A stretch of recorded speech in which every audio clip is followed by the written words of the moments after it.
నమస్తే, నేను మీ సతీష్. మచిలీపట్నం మాజీ శాసనసభ్యుడు వైసీపీ నేత పేర్ని నాని కారు పైన దాడి జరిగింది. జన సైనికులు ఈ దాడి చేసినట్లుగా కూడా తెలుస్తోంది. అయితే పవన్ కళ్యాణ్ బర్త్డేకి పేర్ని నానికి గిఫ్ట్ అంటూ కూడా ఒక ప్రచారం మాత్రం ప్రస్తుతం సోషల్ మీడియాలో పెద్ద ఎత్తున జరుగుతోంది. అయితే ప్రజాస్వామ్యంలో దాడులను ఖండిస్తున్నప్పటికీ కూడా గతంలో ఏవైతే వాళ్ళు చేసినటువంటి విమర్శలు కావచ్చు, లేదంటే పేర్ని నాని వైఎస్ఆర్ కాంగ్రెస్ పార్టీ నేతలు పవన్ కళ్యాణ్ గారి పైన చేసినటువంటి వ్యాఖ్యలకి ఈ రోజున జన సైనికులు ఈ విధంగా బదులు తీర్చుకుంటా ఉన్నారు అన్నటువంటి చర్చలు కూడా జరుగుతూ ఉన్నాయి. మరి నిన్న జరిగినటువంటి అంటే పేర్ని నాని కార్పై జరిగినటువంటి దాడి ఘటన ఏ విధంగా చూడాలి అనేటువంటి అంశాలు మనతో విశ్లేషించేందుకు సీనియర్ జర్నలిస్ట్ డిఎస్ గారు ఉన్నారు. సార్ నమస్తే. నమస్తే సార్, పేర్ని నాని వాహనం పైన దాడి జరగటం జన సైనికులు చేశారు అనేది కూడా ఒక సమాచారం అంతా ఉంది. అయితే దాడుల్ని ఎక్కడ ప్రోత్సహించట్లేదు, కానీ దాన్ని ఖండిస్తూనే అసలు జరిగినటువంటి ఈ ఘటన ఎలా చూడాలి?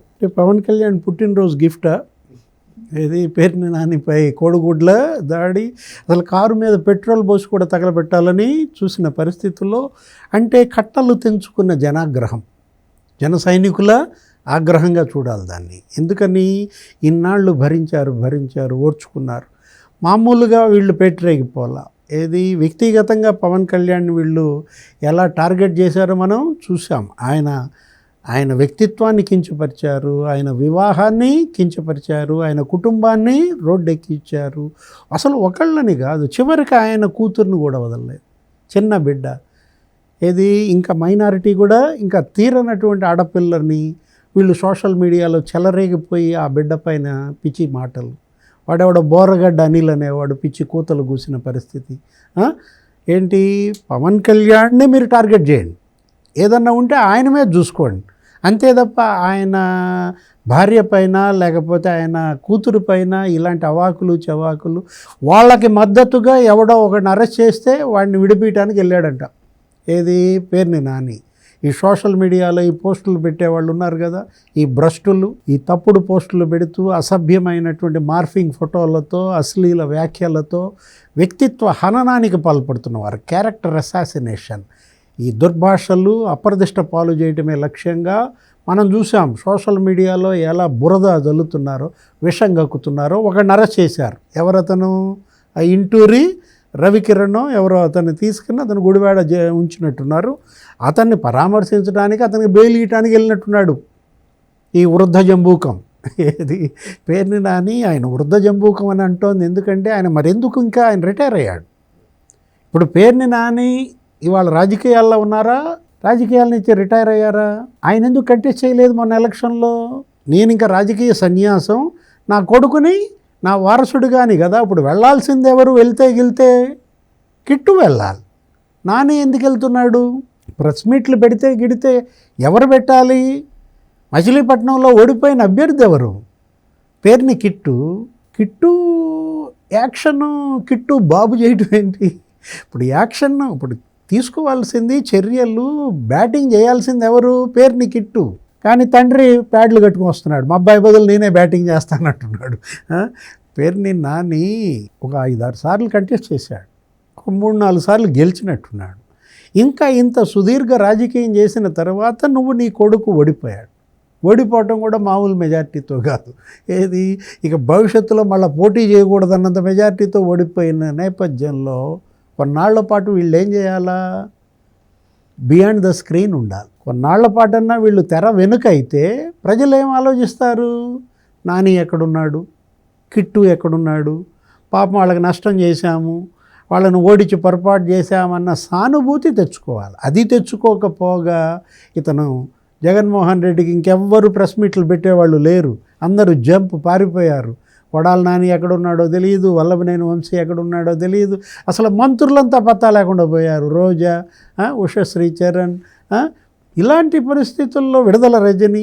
ఇప్పుడు నేనే జగన్మోహన్ రెడ్డికి మైక్ అన్నట్టుగా, మౌత్ అన్నట్టుగా అతను మాట్లాడుతూ ప్రతి ప్రెస్ మీట్లు పెట్టడం తగుదునమ్మా అని నిన్న గుడివాడ వెళ్ళడం. గుడివాడ వెళ్తే ఏం జరిగింది? వాళ్ళందరికీ, జనసేన నాయకులకి అది గుర్తొచ్చింది. గతంలో ఇతను అన్న మాటలు గుర్తొచ్చాయి. ఏది, మాకు చెప్పులు ఉన్నాయని చెప్పి చెప్పులు చూపించాడు, 2 చెప్పులు చూపించాడు.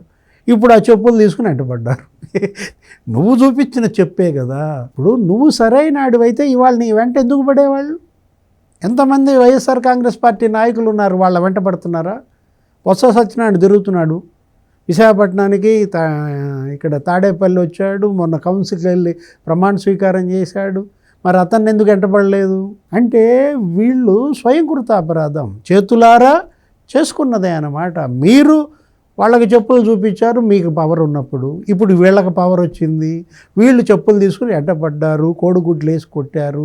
మరి నీకు దమ్ము ఉంటే మరి నువ్వు బయటకు ఎందుకు రాలా? దాక్కోవటం ఎందుకు? ఆ రోజు మరి తొడలు కొట్టారు కదా, ఏంటి ఒక్కటి కూడా గెలిస్తే అప్పుడు అడగండి అన్నారు. జనసేన ఒక్క సీటు గెలిస్తే మరి మేము అవి కోసుకుంటాం ఈ కోసుకుంటాం అన్నారు. ఒక్క సీటు ఓడిపోకుండా అన్ని సీట్లు గెలిచారు. జనసేనని అసలు అసెంబ్లీ గేట్లు దాకనీయం అన్నారు. అసెంబ్లీ గేట్లు దాకనీయ అన్న వాళ్ళందరినీ అసలు వాళ్ళు ఎవరైతే అన్నారో వాళ్ళని అసెంబ్లీకి గేటు దాకనీయలేదు. ప్రజలు ఇవాళ జనసేనకి 100% స్ట్రైక్ రేటుతో పోటీ చేసిన అన్ని స్థానాలను గెలిపించితే ఇంకా పేర్ని నాని ఈ విధమైనటువంటి నోటి దురుసుతనం ద్వారా ఇలాంటి ఈ పర్యటనల ద్వారా ఏం జరుగుద్ది, ఇంకా భవిష్యత్తులో ఇంకా మరిన్ని శృంగభంగాలు ఎదురవుతాయి.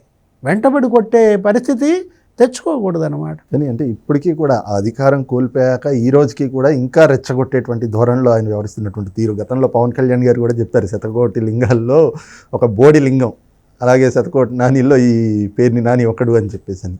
కానీ ఈ రోజున ఈ స్థాయిలో ఒక పక్కన అది జనాగ్రహం అనుకోవచ్చు, అదే సమయంలో ఈయన చేస్తున్నటువంటి కౌంటర్ అటాక్స్ అంటే ఇప్పుడు అధికారం కోల్పోయాక కూడా వాటిని ఎలా చూడాలి? ఇప్పుడు ఇవాళ కూడా ఏమంటున్నారు, పేర్ని నాని ఈ ఇష్యూ తర్వాత కూడా కనీసం క్షమాపణ చెప్పకపోవటం. ఏది ఎప్పుడైతే వాళ్ళు వచ్చి వెంటబడ్డారో, ఎప్పుడైతే నిన్ను నిర్బంధించారో, బయటికి రానివ్వలేదో ఇద్దరిని, పేర్ని నానిని ఆ కైలే అనిల్ కుమార్ అనే అతన్ని. కారణం ఏంటి? గుడ్లవల్లేరులో మొన్న జరిగిన ఆ సంఘటన, అక్కడ వీడియోలు, ఆ సీసీ కెమెరాలు ఆ షవర్లలో పెట్టడం, ఆడపిల్లలు అక్కడ చదువుకునే విద్యార్థినుల్ని వేధించటం, అందులో పేర్ని కిట్టు అనుచరుడి పాత్ర ఉందని, అసలు ఆ మొత్తానికి వెనక సూత్రధారి పేర్ని కిట్టు అన్న ప్రచారం జరిగింది. మనం సోషల్ మీడియాలో కూడా చాలా చోట్ల నడిచింది. ఇలాంటి సందర్భంలో ఒకవైపేమో గుడ్లవల్లేరు కాలేజ్ ఇన్సిడెంట్, ఆ కాలేజ్ ఇన్సిడెంట్లో దాని వెనక పేర్ని కిట్టు ఉన్నాడన్న ప్రచారం అక్కడ ఒక చోటే కాదు, మొత్తం మచిలీపట్నం ఏరియాలో అన్ని కాలేజీల్లో ఇదే ఒక జరుగుతోంది. ఒక పెద్ద ర్యాకెట్ పనిచేస్తోంది, 300 పైగా వీడియోలు. ఇలా వీళ్ళే చేసిన ప్రచారంలో దోషిగా పేర్ని కిట్టుని చూపిస్తున్న నేపథ్యంలో పేర్ని నాని గుడివాడలో అడుగుపెట్టడం కావాలని రెచ్చగొట్టడానికి వెళ్ళినట్టుగా ఉందో తప్ప, నిజంగా ఇంటూరి రవికిరణ్ని బయటకు తీవాలనుకుంటే ఇతను వెళ్ళాలా? పొన్నవాళ్ళు వెళ్తే చాలు. ఎక్కడున్నాడు పొన్నవాళ్ళు సుధాకర్ రెడ్డి? పొన్నవాళ్ళు సుధాకర్ రెడ్డి వెళ్ళి ఇంటూరి రవికిరణ్ వెనక్కి తెచ్చుకోవచ్చు, బెయిల్ ఇవ్వచ్చు. ఒక అడ్వకేట్ చేయాల్సిన పనికి ఇతను వెళ్ళడం, ఇదేంటంటే దీనిలోనే నీకు రెచ్చగొట్టే కోణం ఉందన్నమాట. కావాలని అక్కడికి వెళ్ళి వాళ్ళని రెచ్చగొట్టే పనే తప్ప పేర్ని నాని ఇవాళ అతనికి సింపతి కూడా లేకుండా పోయిందంటే కారణం ఇదే. సానుభూతికే వీళ్ళు అనర్హులయ్యాలంటే గతంలో పవన్ కళ్యాణ్ పైన వీళ్ళు చేసిన విమర్శలు శాపాలుగా మారి వీళ్ళని వెంటాడుతున్నాయి. ఇక్కడే కాదు, పేర్ని నాని రేపొద్దున ఎక్కడికి వెళ్ళినా ఇదే జరుగుద్ది.